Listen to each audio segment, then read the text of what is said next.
apresentar aqui novamente. Eu sou a professora Denir, dou aula de português e literatura na Escola Centro Educacional de Andradina e trabalhei com esse livro seu aí, 10.000 Voltas ao Meu Mundo, e os alunos ficaram encantados, mas muito encantados mesmo. E conversando com o Wagner, né? E eu falei, vamos marcar um bate-papo, uma live, um encontro. E ele falou, não, eu vou ver, Denir. E deu certo, e aí você tem à sua disposição aí as alunas para conversar com você, certo? É um prazer muito grande estar trabalhando com esse livro e que os alunos gostam muito, tá bom? Eu que agradeço, Denir, né? Boa tarde a todos. É uma alegria muito grande poder compartilhar com vocês esse momento, né, de leitura, reflexão. Eu acho que é algo bacana que eu pensei na série Cabeça Jovem, que é justamente que a literatura pode proporcionar o diálogo, seja para discutir questões, né, como saúde mental, ou também aproximar as pessoas, né, assim como aproxima a Júlia e o Gustavo ali no Clube do Livro. Então, esses momentos são realmente muito ricos.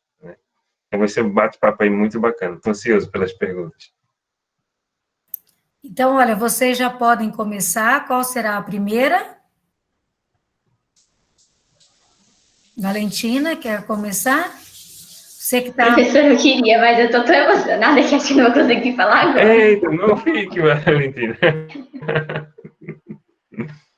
Então, quem vai... Ai, eu tô quase chorando, professor.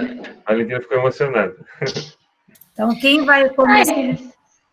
Daqui a pouco eu vou, professora, eu vou ser a próxima.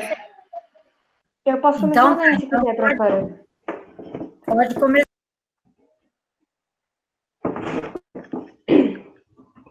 A Beatriz Lucena pediu para eu perguntar qual o motivo de você querer fazer esse livro. Bem, o 10.000 Voltas, ele surge de uma ideia até bastante antiga, né? Quando eu era adolescente, eu tive toque. Então, eu vi o quanto essa situação, nesse transtorno mental, pode causar sofrimento aí na vida das pessoas. E eu ficava meio incomodado quando eu assistia algum filme, ou até mesmo lia algum texto, em que o tema não era tratado de modo sério.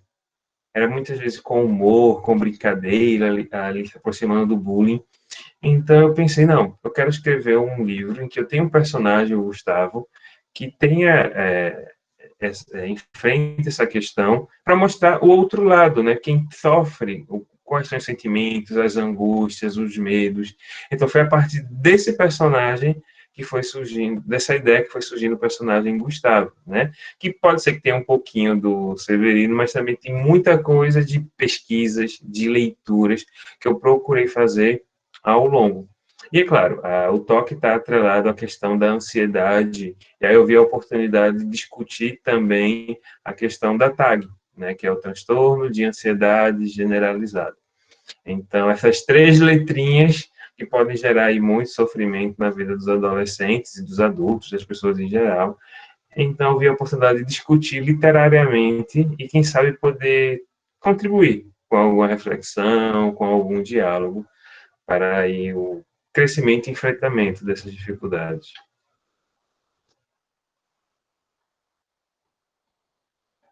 Valeu, Bia. Próxima perguntinha.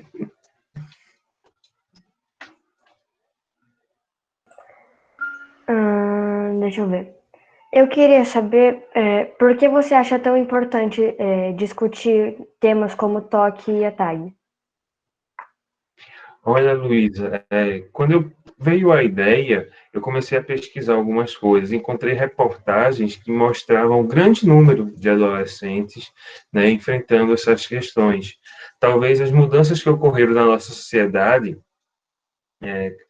muitas cobranças, acesso a muita informação, a tecnologia, tenham, de certa forma, né, estimulado o aumento desses tipos de transtornos, que sempre existiram, sempre estiveram aí, faz parte aí do ser humano, dos seus dilemas, do seu comportamento, mas eu fui vendo muita coisa em relação aos adolescentes. E eu também sou professor de língua portuguesa, e eu comecei a observar até nas redações dos alunos, eu gosto até de trabalhar com outros gêneros que não o texto dissertativo do Enem, então conto, crônica, relato de viagem, então também comecei a perceber a presença desses temas ali naquelas redações.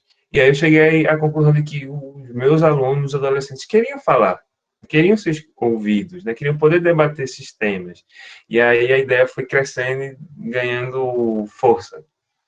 E aí foi quando eu entrei de cabeça no projeto, que foi bastante difícil, bastante trabalhoso, mas valeu muito a pena. Posso ser a próxima a perguntar? Pode, Valentina. Então, primeiramente, boa tarde. Meu Deus do céu, eu vou chorar. Enfim, eu fiz 8 perguntas, mas acho que vai ser muito longo. Então, eu vou tentar resumir algumas delas. Deu para perceber que nesse livro que o senhor escreveu é muito detalhado os nomes dos jogadores, a história em si, as características físicas de cada personagem, cada situação, é muito detalhada. E para escrever essa história, nossa, o senhor tinha que ter a maior paciência do mundo, porque quando eu escrevo, gente, dá vontade de tacar meu caderno na parede. Aí, o escritor, na verdade, precisa de uma inspiração, sim. Só que, para escrever esse livro assim, tão detalhadamente, como que assim, o senhor achou a inspiração? O senhor visitou lugares que gostava, escutou música, alguma coisa? Boa pergunta, Valentina. Tem uma frase que eu gosto muito, até de um escritor russo chamado Dostoiévski. Ele diz que os detalhes são o principal.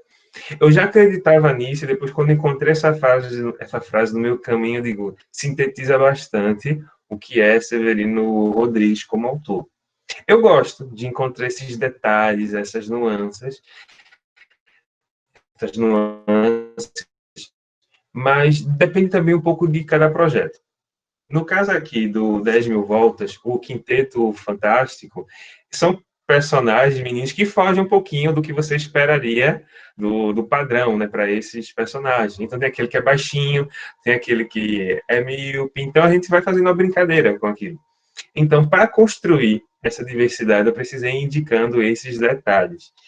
E começou a ser algo natural. No início, de certa forma, era mais consciente quando eu queria construir tal situação. Eu até tenho ali perdido na estante o caderninho que eu utilizava para anotar algumas ideias. Então, eu lembro que tem uma folhinha e tem lá o nome dos personagens, como é que poderia ser cada um deles, qual seria ali a função dele lá dentro do time. Então, eu vou pensando nesses detalhezinhos. Mas depois, quando eu começo a escrever, eu deixo que a narrativa me leve, pelo menos no primeiro momento. Então, eu vou escrevendo as situações, as cenas, e é fantástico. Um detalhe vai puxando o outro, vai criando uma situação, e eu sempre digo assim, quanto mais a gente lê, melhor a gente escreve. Mas quanto mais a gente escrever, também a gente vai escrevendo. Quem vai perceber nossas limitações, nossos defeitos, nossos pontos fortes. Então, a gente vai aprimorando a cada livro. E tem que gostar. No caso, para escrever uma narrativa mais longa, efetivamente tem que ter bastante paciência para poder trabalhar todo dia um pouquinho, uma página, 2, 3, até completar a narrativa. Mas eu gosto. É uma das etapas assim da criação literária que eu mais me divirto, que é justamente quando eu estou pensando quais são os personagens, o que, é que vai acontecer na história, quais são as situações. Então, quando eu deixo a criatividade rolar, quando eu efetivamente me jogo no texto, é uma das partes que eu mais gosto. Então, por curiosidade, eu estou escrevendo um livro agora que tem uma personagem que se chama Valentina. Fique com isso. Tá brincando? Ai, meu Deus, só uma pergunta. Ela é uma boa pessoa? É a vilã da história? Eu não posso contar, senão eu vou contar o final do livro. Esse é um dos mistérios lá do livro.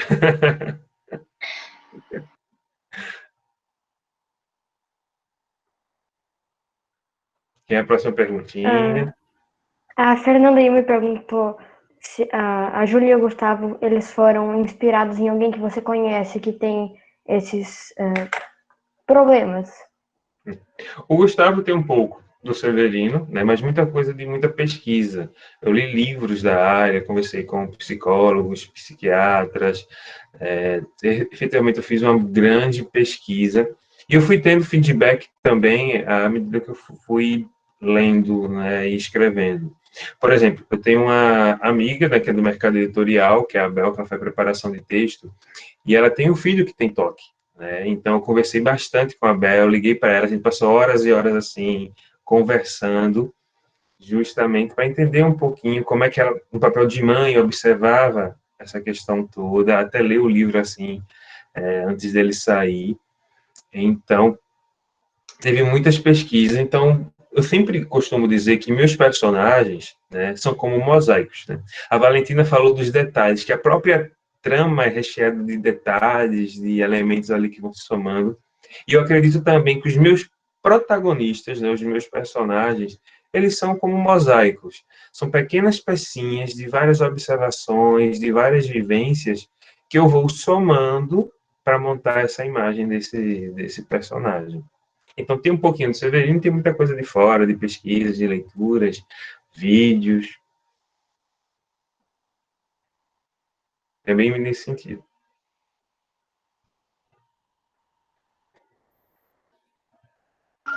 Sou eu de novo. Severino, deu para perceber que nesse livro o senhor colocou muitas coisas que nós adolescentes gostamos de fazer, igual as gírias do WhatsApp, o jeito que a gente conversa, estava igualzinho. Uma coisa que a gente também faz muito claro, marcar sair com os amigos. O senhor, por acaso, para trazer mais, como eu falo, mais atração para os jovens por esse livro, você conversou com alguns adolescentes para saber como que eles agem hoje em dia? Ou o senhor, como eu falo, tem uma noção? Na verdade, como eu sou professor também, estou de olho e observo, né? E eu tenho a vantagem hoje de trabalhar numa instituição que ela é período integral, então manhã e tarde. Então os alunos ficam lá na escola de manhã até o final da tarde, eles fazem as refeições também por lá. Então eu acabo tendo esse contato mais intenso assim com os adolescentes. Então eu sou muito observador. Mas também eu percebo que a gente, como autor, a gente está mais próximo do nosso leitor do que a gente imagina, porque também somos humanos, também temos nossos medos, nossos receios, nossas angústias. Minha adolescência está cada vez um pouquinho mais longe, mas ainda considero que ela está próxima a mim. Então, procuro lembrar também como era a minha dinâmica com os meus amigos nesse período, como é essa dinâmica hoje. É claro, tem muitas diferenças. Por exemplo, eu até mencionei outro livro da série, que eu acho que é o Mil Pássaros, que saiu recentemente, que antigamente, quando a gente entrava de férias, a gente praticamente não tinha notícia dos amigos, do que eles estavam fazendo. Só aqueles mais próximos que moravam perto, ali na mesma rua, no bairro. Mas a maioria da turma a gente não sabia o que fazia nas férias. Hoje, por exemplo, a gente tem aí as redes sociais, então o pessoal sai de férias no mês de julho, e todo mundo sabe o que eles estão fazendo, como estão interagindo. Então, eu tenho acompanhado nesse sentido.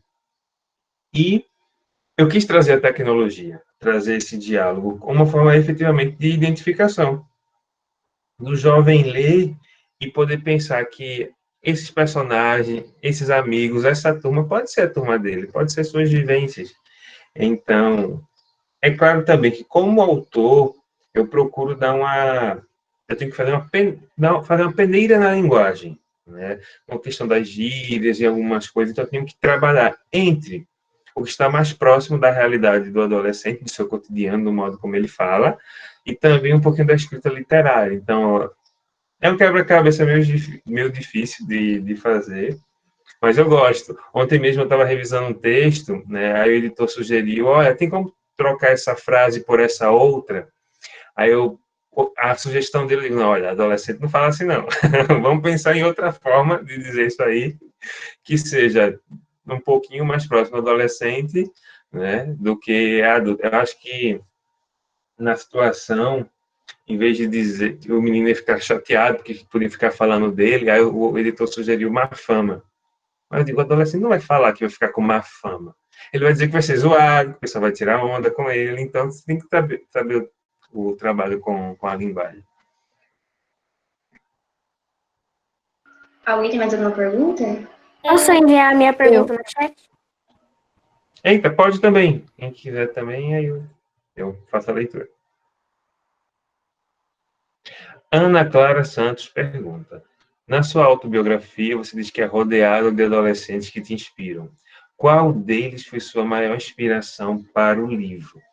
Olha, eu sempre tenho um cuidado de não, mesmo assim, mesmo que um personagem se pareça com um determinado aluno, mas que ele não seja tal qual aquele aluno, ele seja uma soma de outros alunos, estudantes que eu conheci, né, até de amigos, então saiu montando mesmo. Porque senão, se eu pegar aquela pessoa e transformar em personagem, talvez a pessoa não goste, porque aquela é a minha leitura, a minha interpretação que eu faço, e também porque durante a escrita, o personagem ele meio que vai determinando por onde ele quer seguir. Às vezes você acha que o personagem vai por um caminho e ele diz, não, quero ir por esse outro, vou fazer essa outra situação.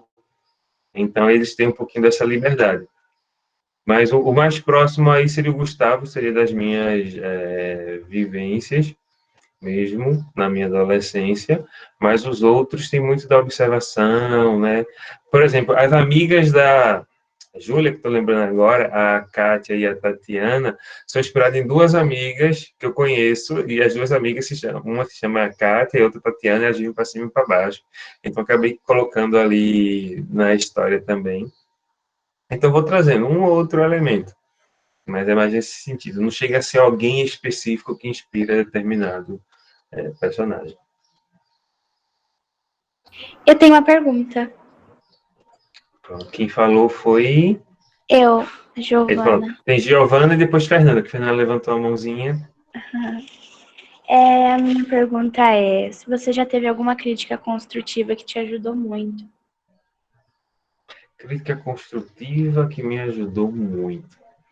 Tem uma situação curiosa, né? No meu primeiro livro, né, que foi o Sequestro Urbana, que eu lancei já está quase perto de 10 anos já, tem uma leitora disse assim, que as meninas caíam muito na história. Aí, gente, caem muito. Aí ela falou, olha, tal personagem tropeça, a outra personagem desmaia. Aí eu não tinha reparado nisso, tinha sido bem assim consciente. Aí agora eu penso duas vezes antes de alguma situação do tipo, a tropeçar, cair e tal, sempre, qualquer personagem, tanto masculino quanto feminino, eu olho. E justamente esse comentário foi tão interessante assim, porque gerou a observação de que cada detalhe do livro, né, eu acho que a gente menciona uma situação, algo, aquilo tem que se relacionar com outra coisa mais na frente, né? Por exemplo, os livros da série Cabeça Jovem, no momento são 3, já lançados, que é o Bateria, 100% carregada, o 10.000 Voltas ao Meu Mundo, o Mil Pássaros, que saiu recentemente. De certa forma, uma situação de um livro pode estar relacionada com outra, embora as leituras sejam independentes, né? Eu acho que a professora vai lembrar, não sei se vocês leram também o Bateria. No Bateria, a melhor amiga da Ariadne é a Gabriela. E a Gabriela é a irmã do Gustavo, do livro 2. Né? Então, eu gosto de soltar alguns elementos assim, dessas ligações entre as histórias. Mas aí, e outra coisa, sobre a crítica, né? Só retomando um pouquinho, que a perguntinha foi da Giovana, eu acho que existem 2 tipos de crítica. Tem aquela crítica construtiva, que está vindo para somar, né? E tem críticas que são feitas de modo aleatório. Então, a gente precisa saber filtrar, né? A gente precisa ter esse discernimento para saber diferenciar cada uma delas. E eu acho que uma crítica construtiva, ela sempre vem com carinho, com atenção, com cuidado, com a preocupação do outro em que você se potencializa. Mas eu tenho tido feedbacks assim incríveis, né? No caso da Bel, que foi quem fez a leitura primeira assim do livro antes de todo mundo. Eu digo, Bel, olha, leia qualquer coisa aí sobre o toque, sobre os personagens, quiser comentar, comente. E ela gostou muito do livro, não teve nenhum comentário assim para ajustar nem nada. Então o retorno tem sido muito positivo. de crítica mesmo, só achei esse comentário, lá do começo da carreira, bem curioso, e aí eu sempre lembro. E como aqui tá cheio acho que tem meninas, né, participando do debate. Sim. Então, tá vendo as meninas aí no poder? Então, aí eu acabei lembrando também dessa situação. Agora é a Fernanda. Assim, uma pergunta que eu acabei fazendo através de uma reportagem lá na internet que eu vi um dia, que falava muito sobre a psicologia. Então eu decidi te perguntar o que você acha sobre o fato de muitas pessoas terem medo ou vergonha de fazer tratamento psicológico. E qual é o seu ponto de vista ao fato das pessoas considerarem loucas aquelas que têm problemas psicológicos? É um julgamento, é um preconceito, né, e um julgamento precipitado. E uma coisa que me chamou muita atenção, por exemplo, nas pesquisas, é que quem sofre de toque é um tipo de transtorno que as pessoas mais demoram a procurar ajuda, né? Então, a média, se eu não me engano, são 7 anos. Então, você fica imaginando uma pessoa sofrendo 7 anos para poder procurar ajuda, né? E o tratamento demora, né, mais ou menos 1 ano ou até mais, né, dependendo do quadro. Então, veja quanto tempo aquela pessoa ficou sofrendo ali, e se tivesse procurado atendimento, ou psiquiatra, acompanhamento psicológico, né, quanto tempo ela teria ganhado, né, nesse sentido. Infelizmente, a gente ainda tem muito isso, desse preconceito, de as pessoas acharem, tá indo psiquiatra, tá indo psicólogo, é porque é doido. Não, minha gente, não é. É uma doença como qualquer outra. Se você está com o dente doendo, você vai ficar lá sofrendo com o dente doendo ou vai procurar um atendimento ali do dentista? Então, se você está sofrendo emocionalmente, você também não pode procurar um atendimento especializado. É claro que isso vem das nossas raízes históricas, culturais, de que a gente tem que sempre estar bem, estar forte, de que a gente não pode fraquejar um só minuto. Então, justamente uma desconstrução, né? E é aos pouquinhos. Talvez a série Cabeça Jovem, com essas leituras, com essas discussões, ajudem, né, a aumentar o diálogo, as pessoas observarem que o diagnóstico não é nenhum fim do mundo e que existem outras possibilidades, né? E a pessoa vai tentar reduzir esse tempo, né, de sofrimento. Ninguém está aqui para sofrer, a gente está aqui para ser feliz, para conquistar nossos sonhos, para atingir os nossos objetivos, né? Penso dessa forma. É uma pergunta muito boa. É efetivamente uma construção que vai demorar, não é rápida, mas hoje a gente já tem campanhas, né, como Setembro Amarelo, Janeiro Branco. A mídia está cada vez mais se importando com essas questões. Já é tema da BNCC, que é a Base Nacional Curricular Comum das Escolas. Então, como todo processo histórico, demora, mas eu tenho esperança que a coisa vai mudar.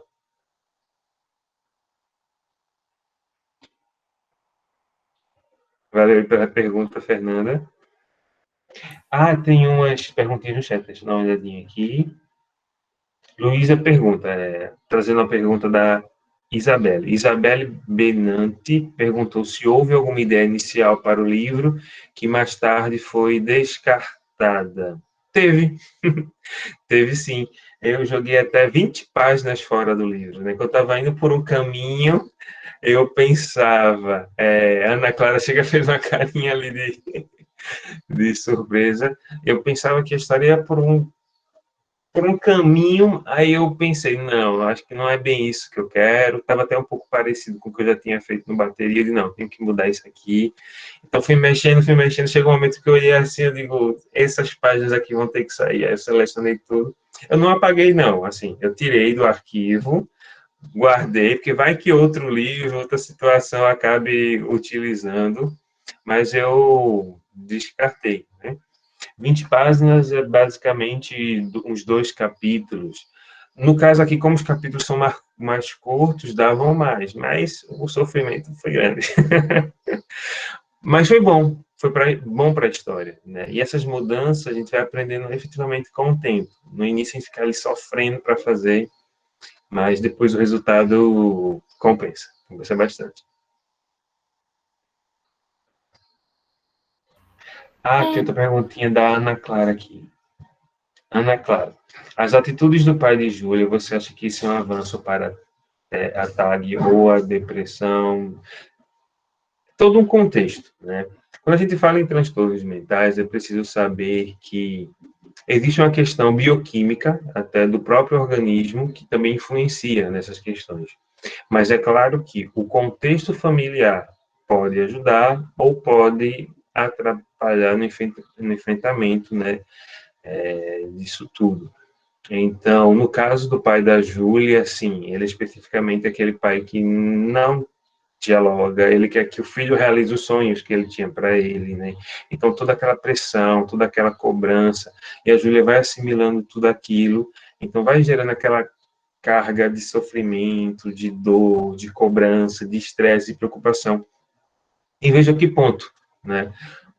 A coisa chega, que um sofrimento que é da ordem do emocional, da cabeça, passa a se manifestar fisicamente, sobretudo ali na questão do enjoo, né, do mal-estar, e também da barriga inchada, de precisar ir no banheiro.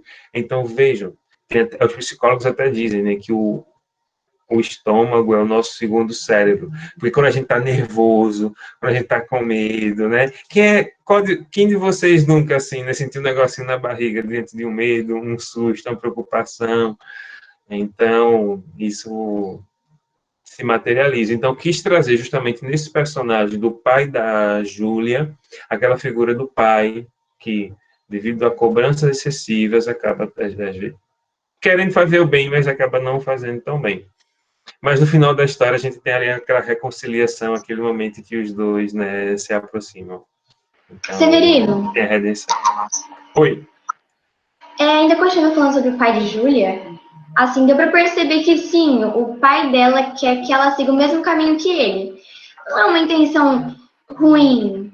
Ele só quer que a filha tenha um futuro igual dele. Só que assim, bom, a Júlia é nadadora, né? Ela faz aula de natação. O pai dela, nossa, ter um pai técnico deve ser difícil. Eu faço aula de piano. Assim, eu sempre quis ter essa cobrança do meu pai. Mas meu pai, como ele não entende, ele não dá tanta cobrança assim. Pra mim, se eu tô tocando, tá ótimo. Mas eu queria uma cobrança não tão forte desse jeito, ao ponto de causar um problema desses. Mas, na sua opinião, o que você acha sobre o pai de Júlia? E essa intenção dele? Eu acho que a intenção era a melhor possível, né? Ele, em nenhum momento ele queria ele queria o melhor para a filha. Ele quer ver a filha nas Olimpíadas, ele quer ver a filha campeã, mas ele acabou exagerando na dose, né? Então, a ideia era justamente trazer essa discussão também, de mostrar que a gente tem que tomar cuidado se, às vezes, aquilo que a gente está querendo para os outros, para as pessoas próximas, é efetivamente aquilo que elas querem, que elas precisam naquele momento. Às vezes pode ter outro sonho, querer outro esporte até mesmo, né? Então, acho que é mais nesse sentido. Mas os pais, às vezes, quando pecam, mas na maioria das vezes pecam pelo excesso, pela preocupação, pelo amor, né? Então a gente compreende. Quando a gente fica mais velho, assim, a gente passa a entender certas questões e muitas vezes a gente repete certos comportamentos que quando a gente era adolescente criticava, a gente começa a repetir. Eu mesmo agora, né, às vezes eu me pego dizendo, poxa, reclamava tal situação, e aí eu aqui, fazendo a mesma coisa. Faz parte. Fernanda tem uma perguntinha aí que ela tá com a mãozinha levantada. Pode fazer, Fernanda. Olha, falando sobre esse negócio de muita pressão, assim, você é professor de português, não é? Isso, exatamente. Então, professor, eu ouvi dizer, né, tipo, muita gente me falou que é uma profissão muito dura, porque, tipo, é diretor, é coordenadora, são outros professores, é pai de aluno, não sei o quê, tem um montão de coisa aí dentro. E ainda para escrever um livro de mais de cento e não sei quantas páginas, porque são muitas 36, eu páginas. acho. Tem 136 esse. Tipo, é difícil escrever. Você se colocou muita pressão para poder ser professor e escritor ao mesmo tempo? Tipo, trabalhar até tarde, ficar muito tempo na frente do computador, porque ao mesmo tempo que você estava preparando o livro, você tinha que fazer as provas do conteúdo. Você, tipo, chegou a ficar com muita dor de cabeça, dor nos olhos, até, tipo, doente por algum motivo desses, ou não chegou nesse ponto? Não, não chegou nesse ponto. Mas aí tem uma coisa curiosa, e até retomando um pouquinho da pergunta que fizeram sobre a questão da crítica, né? Então, quando a gente é professor, a gente está lidando com muita gente. Então, tem as demandas da direção, tem as demandas da coordenação, tem as demandas dos alunos, tem as demandas dos pais. Então, tem hora que a gente fica meio assim, meio louco, né? Hoje eu estou trabalhando no instituto, então o pessoal lá a gente está mais alinhado, assim, no que a gente quer, nos objetivos, então está sendo mais tranquilo nesse sentido. Mas é efetivamente muita pressão. E aí eu vi a importância de eu ter consciência e clareza da qualidade do meu trabalho. Eu estudei 4 anos numa graduação, depois mais 2 anos no mestrado. Então, se eu estou na sala de aula, eu passei 6 anos estudando para isso, né? Me dedicando, pesquisando. Então, o que eu estou decidindo fazer? Está coerente, não está coerente? Eu acredito, porque eu fiz essa escolha. Então, isso me fez observar e ter uma segurança maior quanto à minha postura, quanto ao meu comportamento. Porque crítica tem que estar de todo lado, né? Eu acho que vocês, como alunos, sabem que, por exemplo, eu acho difícil um professor ser unânime em sala de aula e todo mundo gostar. Tem aqueles que gostam mais, aqueles que gostam um pouquinho menos. A gente tem que respeitar o trabalho. E conciliar escrita, professor, a escrita, né, como escritor, e também o trabalho de professor, é difícil. Eu sei, por exemplo, que tem alguns meses do ano que eu não consigo conciliar. Quais são? Junho, final de novembro, dezembro, né? Denise deve estar por aí, e ela sabe que esses são meses em que tem que fechar caderneta, colocar notas, preparar recuperações, corrigir provas, o tempo é mais curto. Então, eu sei que nesse período, para escrever é muito difícil. Como para mim também escrever um pouco de lazer, de diversão, eu gosto de trabalhar um pouco durante o meu período de férias. É claro, eu separo um momento para descansar, para efetivamente relaxar, mas eu também procuro escrever um pouquinho. E como autor, eu procurei saber qual é o meu horário mais produtivo, certo? Se eu trabalho melhor pela manhã, pela tarde, pela noite, quanto tempo eu gasto para fazer uma página? Essas questões mais técnicas, hoje eu observo melhor. E eu procuro administrar esse meu tempo para, no final de semana, efetivamente descansar, relaxar. Às vezes eu até escrevo, mas aí eu procuro na semana compensar de alguma forma. Se eu passo o final de semana escrevendo, então, naquela quarta-feira à tarde, que eu não vou ter aula, se eu puder dar... Agora não, né? Mas se eu pudesse dar um pulo no shopping, ver um cinema e tal, eu faria. Que é importante também o descanso. O descanso também é fundamental para a gente recarregar a bateria para conseguir dar 10 mil voltas e dar conta das atribuições. Eu tenho uma pergunta. Eu queria saber, quando você publicou o seu livro, você inspirou muitos jovens a procurar ajuda e tratamentos psicológicos. Eu queria saber como você se sente diante disso. Nossa, eu fico feliz e muito emocionado, né? Outro dia eu participei de um bate-papo também, e que a representante de turma disse que durante esse período de pandemia, que estava todo mundo isolado, foi quando eles leram um livro, né? Que fala sobre ansiedade, fala sobre esse medo, e aí elas comentaram que a turma estava conversando mais sobre esses temas, né, se apoiando mais, efetivamente as amizades ali, mesmo distantes fisicamente, mesmo não tendo a aula presencial ainda na escola, mas que eles conseguiram conversar e se aproximar mais. Então, é melhor do que ganhar um prêmio, né, pela obra, pela crítica, pela universidade, é saber justamente que o livro está fazendo alguma diferença, né, na vida dos leitores. Porque quando eu comecei a escrever, De certa forma, esse era o meu objetivo. Eu queria tocar, eu queria emocionar, da mesma forma que os diversos livros que eu li na minha adolescência, de vários autores, me tocaram, me emocionaram. Eu ainda lembro hoje das histórias. Então, se eu pudesse fazer um pouquinho só daquilo que aqueles livros fizeram por mim, é o maior prêmio que um autor pode receber.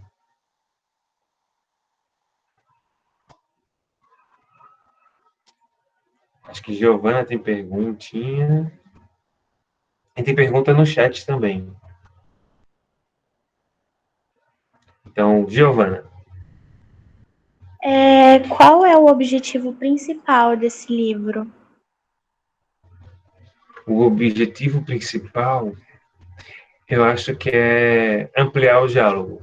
Ampliar o diálogo aí, tanto na literatura, tanto sobre saúde mental, tanto entre os adolescentes. A própria série Cabeça Jovem, né, tem essa ideia de dialogar com as diferentes cabeças que a gente encontra aí nas escolas, as diferentes turmas, que foi uma sacada muito legal da editora colocar essas cabeças, literalmente, nas capas do livro.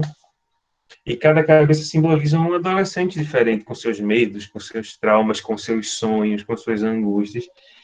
E, às vezes, a gente pensa que essas ideias todas só pertencem a gente, que a gente está sozinho. Mas não, tem outros adolescentes também que estão vivendo as mesmas situações, as mesmas questões. Eu acho que literatura aproxima, os livros são como amigos, estão aí para fazer companhia com a gente, para conversar, mesmo quando a gente estiver sozinho. Então, de certa forma, isso dialoga com o que é a arte, de modo geral. O que seria da gente nesses dias aí de isolamento, sem filmes, sem música, sem séries, sem livros? Então, isso tudo é arte, dialoga com as nossas emoções, com o nosso lado humano. E a gente não consegue viver sem. Já imaginaram passar 6 meses aí sem uma musiquinha, sem uma boa leitura? Impossível, impossível. Valentina tá brincando aqui no chat que ia parar no hospício, que ia ficar louca. Severino, eu mandei uma pergunta no chat e eu já li vários livros, assim, cujo tema também é falando sobre adolescentes que têm suas diferenças, mas, como sempre, no final do livro acabam ficando juntos. Um exemplo que eu dei, Severino, é do Balança Coração, do Oscar Carrasco. Já leu? Esse eu ainda não... Já li alguns livros do Valkyrie, mas esse ainda não, mas já ouvi falar muito bem. Então, esse livro, Balança Coração... Vou colocar na lista de recomendações. Esse livro fala sobre um menino vegetariano e uma menina... Não, uma menina vegetariana e um menino cujo pai é dono de uma churrascaria. A menina era tão radical que não queria ficar junto com ele por causa dessas diferenças. Entende? Então, por acaso, você se inspirou em algum livro, assim, cujo o menino e a menina têm suas diferenças, como o toque e o tag? Não lembro agora exatamente se... Eu li alguns livros, né, que trabalhavam com os adolescentes, sobretudo a questão do toque. Então, eu li algumas coisas, né? Mas essa questão de colocar personagens com esses perfis diferentes, em contraponto, ali se aproximando, é uma demonstração da questão da empatia. Hoje é uma palavra muito forte no nosso dia a dia, que a gente precisa ter empatia com a diferença, a gente precisa compreender o outro, e, de certa forma, essa palavra guia bastante o que eu acredito como literatura. Eu acredito que todo mundo já leu, né, o livro, então eu vou mostrar uma imagem do final. Quem não leu o final ainda, e aí não viu a imagem final, aí fecha os olhos aí. Então, isso aqui simboliza muito o que eu acredito na narrativa, da união dos adolescentes, que mesmo com suas diferenças, mesmo com os seus dilemas, eles estejam todos juntos. E eu vou dar um spoiler, tá, gente? Posso dar um spoiler? É permitido? Nos livros da série Cabeça Jovem, as imagens finais sempre é a representação dessa união. Eu não posso ver porque eu não li esse ainda. Cortou, né? Eita, isso aqui cortou. Então, é justamente a união dessas, todos juntos, de mãos dadas, né? É fundamental. Ainda tem perguntinha aqui no chat, deixa eu dar uma olhadinha aqui. Tem Isabela que ia fazer uma pergunta, é isso? E a eu Luísa. quero Eu vou fazer uma responder pergunta. da Luísa em seguida. Então, pronto, Isabela faz e depois eu respondo a pergunta da Luísa. Muitos escritores relatam que, em alguma parte do livro, eles se identificam e se emocionam mais. Neste seu livro, tem alguma parte que você se identificou ou se emocionou mais? Nossa, deixa eu pensar. Alguma parte que me emocionou. Diversas situações, assim, me chamam a atenção. Tem uma parte que eu gostei muito de escrever, que é uma das situações limites do livro, né? Que é quando o Gustavo está ali em crise, e aí a Júlia, né, apronta uma com ele, né? Não sei como é que tá a leitura do pessoal, apronta uma com ele, e aí tem um pouco de humor ali na história, mas também tem a questão do sofrimento, da preocupação desse personagem. É uma cena que eu gosto muito. O peteleco da aranha também é muito bacana, é muito divertido. Então, tem situações que me emocionam. Às vezes eu ficava angustiado assim, com certas questões do Gustavo, né? Tem uma cena em que ele está tentando levantar da cama, então ele vai esperando o relógio do celular, né? E arredondando a hora para ele poder se levantar. Então, tem várias cenas assim que me tocam bastante. Sou suspeito para falar, né? Eu penso que cada situação, cada momento pode ser muito importante ali para a história. Mas eu acho que lá dessa cena final deles ali, ele repetindo lá na quadra sozinho, aí quando chega a Júlia apronta no bom sentido com o Gustavo, acho que uma das cenas assim, que mais me marcaram. Deixa eu responder agora a perguntinha da Luísa, né?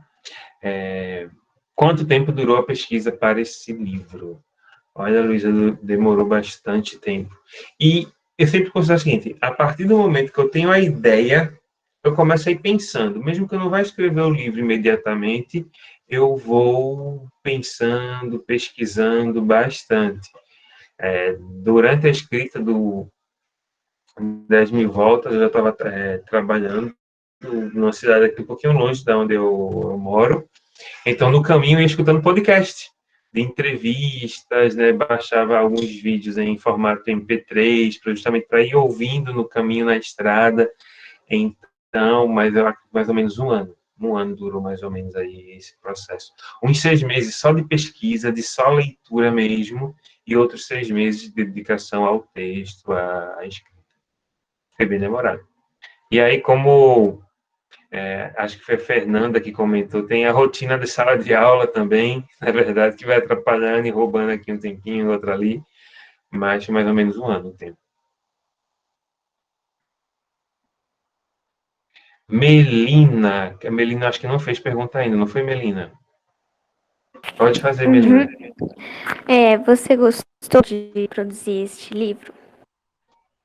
Gostei muito da série Cabeça Jovem. Cada livro é um filho.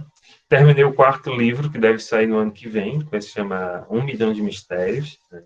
Então, e foi sofrido, minha gente. Quando eu terminei de escrever o 4º livro, eu fiquei assim, e agora? Não vai ter mais livros da série Cabeça Jovem, eu já completei a série, já explorei esse universo bastante, então foi bastante difícil. Ah, não, o livro da Valentina é outro, né?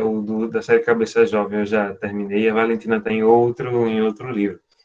Mas foi um momento, assim, difícil. Eu gosto de escrever, eu me apego aos personagens, eu fico sofrendo com os personagens, eu me divirto junto com os personagens.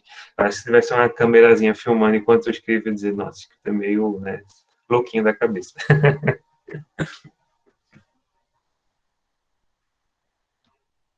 Deixa eu ver aqui se tem mais perguntas. Eu me perdi aqui no chat, tá, gente? Se eu não responder a pergunta, vocês colocam de novo. Giovana pergunta. E também como você se sente vendo seus alunos comentando, falando sobre os seus livros? Eu fico na ansiedade, né? Quando eu o livro ficar pronto, eu levo para eles, mostro, eles já pegam, já vão ler, já comentam, eu fico sabendo o que é que vocês acharam, o que é que gostaram, o que não gostaram. Teve outro dia que até uma aluna perguntou assim, professor, olha, você não é mais adolescente não, mas o senhor escreve sabendo que se passa com os adolescentes. Então, justamente o livro conversou com ele, né, trouxe essa representação, então é muito bacana, né, de uma aluna também dizer que se emocionou, chorou com algum dos livros, então isso toca bastante, né, a gente fica mexido, né, a gente mexe com as emoções de vocês e depois a gente fica emocionado também. Luiz, eu vou depois subindo um pouquinho aqui nas perguntas. Luísa perguntou, eu queria saber se você tem algum outro autor que você admira ou tenta se inspirar. Tem um autor que eu gosto muito, que é o Pedro Bandeira, né? Hoje eu chamo ele de Vô Pedro, carinhosamente. Então, foi um escritor, assim, que eu admiro muito, que eu li bastante na minha adolescência, e hoje eu tenho muitos amigos escritores, né? Essa semana eu estava fazendo curso com o Ricardo Azevedo, que é um autor fantástico, assim, de recontos populares. Então, aquela turminha que eu admirava distante de livros, de biblioteca, hoje eu tenho a alegria de estar encontrando nos eventos literários, né? Pedindo aquela selfiezinha, assim, como fã mesmo do trabalho. Então, sempre me inspiro. E eu acredito que a gente tem que ler de tudo, né? Quadrinhos, literatura, os textos clássicos, os textos contemporâneos, até os best-sellers. Quanto mais a gente ler, mais a gente vai ter essa bagagem de conhecimentos. Então, a leitura é fundamental. Acompanhar também as dicas dos professores, que eles trazem aqueles livros que marcaram, muitas vezes, na formação deles, na adolescência, e que vão marcar e se perpetuar aí ao longo do tempo, é fantástico. Severino, você mora em Recife, não é? Na verdade, eu moro em Paulista, que é uma cidade do lado de Olinda, que fica do lado de Recife. Mas é 20 minutinhos só, pertinho, que a gente chama de região metropolitana. Eu não sei como funcionam as escolas da sua cidade, porque geralmente cada escola é um tipo. E deu pra perceber que você mencionou muito, colocou muito foco assim, no time de basquete, que foi muito legal, muito engraçado também. Eu não sei se na escola que você trabalha tem time de basquete, mas tem e você se inspirou nele? Ou brotou a ideia assim na mente? Apesar de eu ter escrito, quando eu estava escrevendo 10.000 voltas, né, na escola que eu estou atualmente, que já tem 3 anos, não tem time de basquete, tem de handball, tem de vôlei e tem de futebol, né, futsal. Mas na que eu trabalhei antes tinha outras modalidades, tinha o pessoal do judô, tinham outras categorias. Então foi um pouquinho mais, inspirando um pouco mais na escola anterior, que acabou trazendo aí para os personagens. E eu tenho um colega professor que ele jogava basquete, hoje está parado. Então, por exemplo, naquelas cenas que tem 2 partidas, que aí vai mencionando ali, aparece até algumas expressões que é mais comum do jogo do basquete mesmo, ele me deu alguns toques, me explicou algumas coisinhas para poder construir. O lado bom de ser escritor é isso, que a gente pode brincar de ser pesquisador das mais diferentes áreas e trazendo aquilo para o texto. Assisti também muito episódio de animes que tinham como pano de fundo o universo do basquete. Não sei se alguém curte aí animes. Então, tem alguns animes de esportes, né? Então, eu assisti alguns também para me inspirar, para construir o Gustavo e outros personagens aí. É bacana. Outras perguntinhas aqui no chat. A Giovana diz que ama anime, né? O Makoto, que é o protagonista do livro 3, ele é descendente de japoneses, né? Ele é Nikkei. Então, ele é super fã de quadrinhos, de mangás. Então, o sonho dele é até fazer um mangá. Aí, Valentina brincou, né? Você se inspirou nos alunos que jogavam no time, o surfista prateado.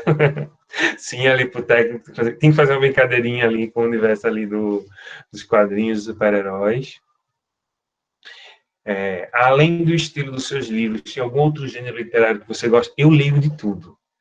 Eu posso de manhã ler um quadrinho, de tarde eu vou ler um romance histórico, gosto de conto, gosto de crônica, gosto de poema, e eu chego à conclusão de que eu gosto de uma boa história. Sendo uma boa história, não importa o gênero, a gente vai devorar. Vou subir nas outras perguntas. O que geralmente causa a pessoa a ter toque, né? Pergunta a Ana Lucena.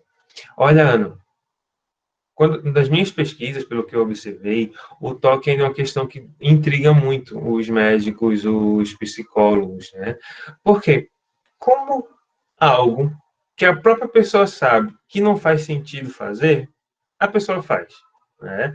Alguns estudos já indicam a questão de processos bioquímicos, né? De alguma falha no funcionamento aí da química do organismo da pessoa, né? Por isso tem que regular ali em alguns medicamentos, tudo tem que ter esse acompanhamento especializado.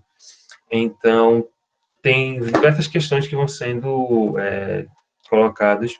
Muitas vezes um trauma, né, um trauma emocional muito forte também pode acarretar. Mas é uma questão bem complexa, assim, nesse sentido. Deixa eu subir aqui as perguntas para ver se eu pulei alguma. A Isabela tem uma pergunta. Isabela, eita, vamos lá, Isabela. Eu tenho uma pergunta de uma outra aluna que ela não pôde vir. O nome dela é Maria Luísa. E ela queria saber como funciona o relacionamento entre o autor e o ilustrador. Depende muito, viu, Isabela? Depende muito. Tem horas que o editor deixa a gente conversar, a gente tem mais liberdade. Tem outros momentos que a gente não se fala. No caso 10.000 voltas, uma informação curiosa é que o Zaire, na verdade, não é uma pessoa só. O Zaire é o Zansky, que é um ilustrador, e a esposa dele, que é a Rebeca. Então, quando eles fazem ilustrações juntos, aí eles assinam como Zaire. E eu só conheci essa dupla depois das ilustrações já feitas, né? Eu não conhecia o trabalho do Zansky e da Rebeca. Então, foi justamente só depois do livro já pronto que eu conheci um pouco mais do trabalho deles. Já o livro 3, quem ilustrou foi o Laerte Silvino, que é um ilustrador daqui, de Recife, e que eu conhecia. A gente já tinha se encontrado em eventos, em bienais, e aí eu até brinquei com ele. Olha, Laerte, estou super feliz que vai ser você que vai ilustrar o livro. E ele, eu estou meio tenso, porque como agora eu conheço o autor, eu tenho que cuidar para que o ilustrador goste, o autor goste do resultado. Aí eu disse para ele, olha, eu já gosto do seu trabalho, então divirta-se, né? Faça as ilustrações se divertindo, do modo como você acredita, e o resultado ficou fantástico, assim, fantástico mesmo. Então, depende muito, né? Depende bastante. Eu tenho outro livro pela Editora do Brasil, que é A Fera dos Mares, e que eu conheci o ilustrador durante o processo, e aí ele me mandou rascunho, o desenho antes de mesmo ir para o computador, efetivamente fazer, ele mostrando assim as imagens, como ia. Ele até disse, se quiser dar pitaco, aí teve uma imagem que eu até disse, dá para ajeitar um pouquinho o rosto dessa personagem, ficou um pouquinho torto. Aí ele ajeitou. Então, depende muito do ilustrador e daquele momento da editora, se eles deixam esse diálogo ou não.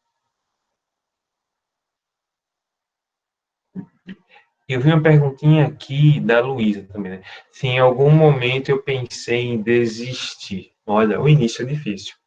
O início é muito difícil.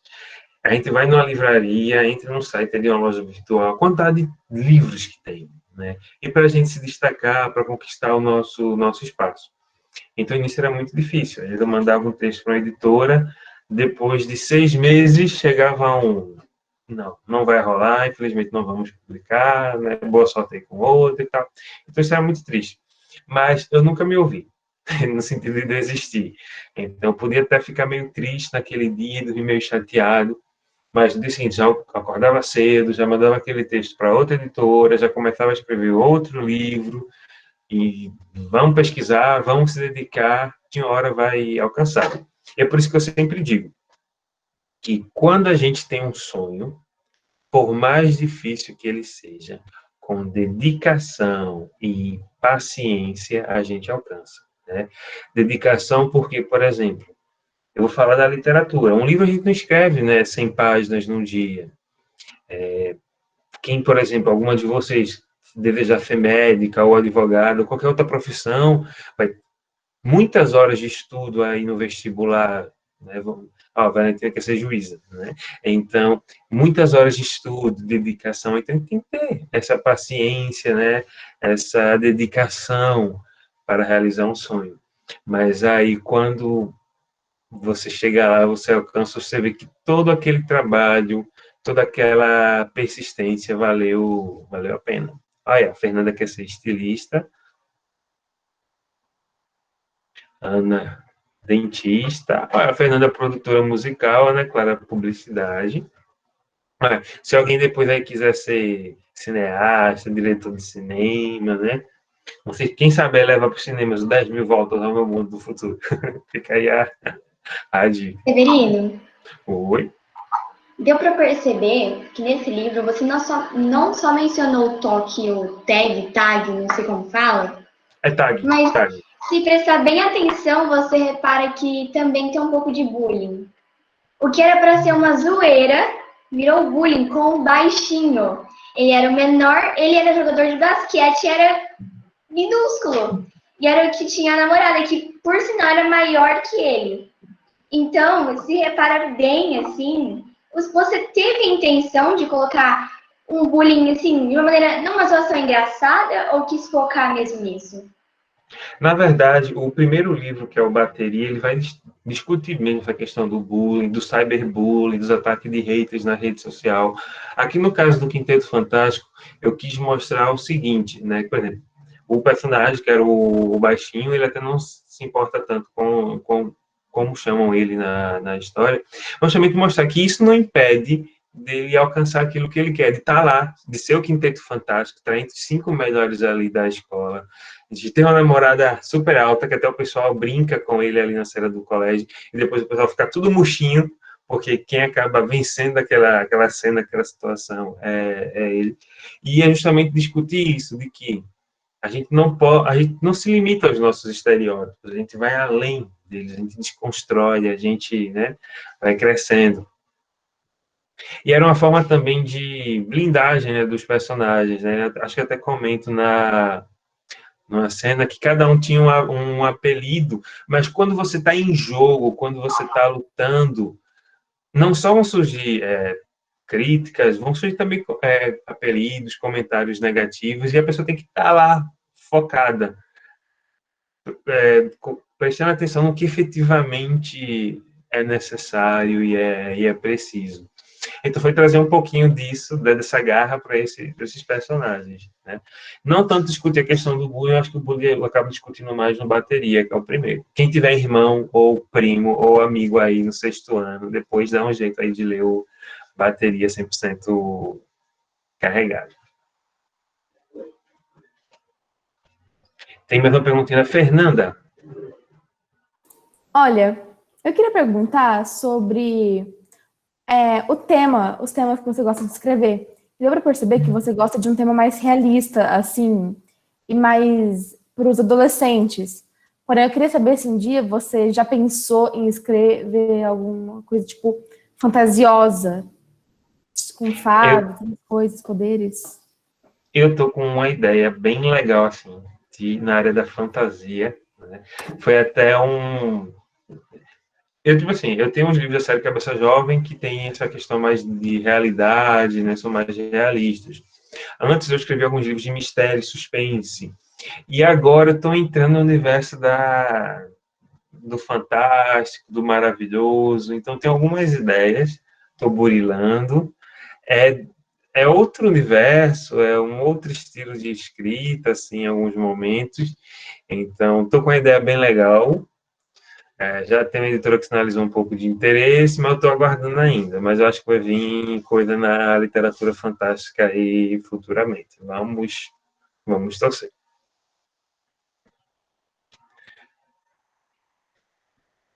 Cadê? Eita, peraí. A Fernanda dizia que já quer o livro. Aguarde. Valentina, Severino, o senhor que é escritor profissional, que dica você daria para uma pessoa que no futuro gostaria de escrever um livro? Comece agora.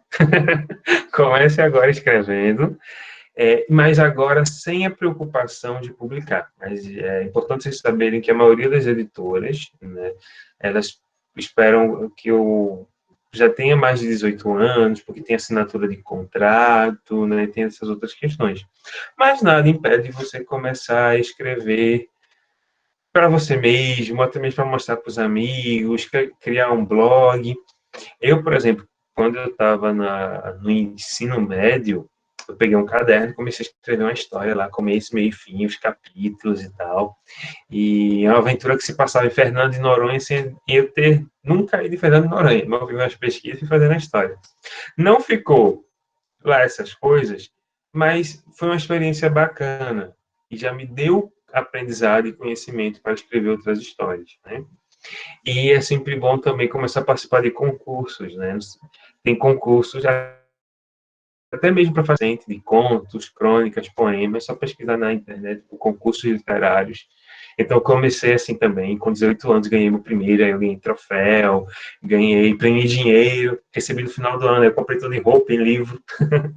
Então, tive ali o primeiro conto publicado, e também isso estimula bastante. Então, quer escrever? Sentar e escrever. Não espera a melhor hora, não espera o melhor momento do dia, não. É sentar e escrever. Ana Clara pergunta se eu já fui rejeitado por alguma editora já. Todo mundo já foi rejeitado em algum momento dessa vida. Hoje está mais tranquilo. Hoje está mais sossegado. Já tem alguns projetos aprovados para o ano que vem. Então, mas o início é difícil. Mas eu encontrei alguns autores que falavam, olha, você vai receber muitos nãos, vai colecionando aí na caixa de e-mail, mas não desista. Uma hora você vai bater numa porta e essa porta vai se abrir para você, né? Quando a gente está em um sonho, a gente tem que insistir batendo ali nas portas, né? Tem que chamar mesmo, porque uma hora elas serão abertas. Severino, a professora Denise. Olha, em nome da escola, Centro Educacional de Andradina, em nome dessa sala do 7º ano, que você percebeu, né, quando o Wagner conversou com você, você percebeu que realmente eles amaram o livro. Sim. Eu só tenho que agradecer, né, a sua simpatia, a sua colaboração conosco, certo? Eu que agradeço pelo convite, né, as perguntas também, que demonstra essa empatia com a leitura, né, com o envolvimento da história, esmiuçando ali os detalhes, até me fazendo lembrar de alguma coisinha ou outra, digo, e agora? Muito bom, só tenho a agradecer. Foi muito bom mesmo, eu sou suspeita, porque eu adoro ler, né, e eu peço para os alunos lerem mesmo, é um livro por mês, tá? Eita, maravilha. Muito obrigado por você, tá? Mas você espera aí, não sai daí não, tá? Só um minutinho, espera aí que eu tenho... certo. Tá bom?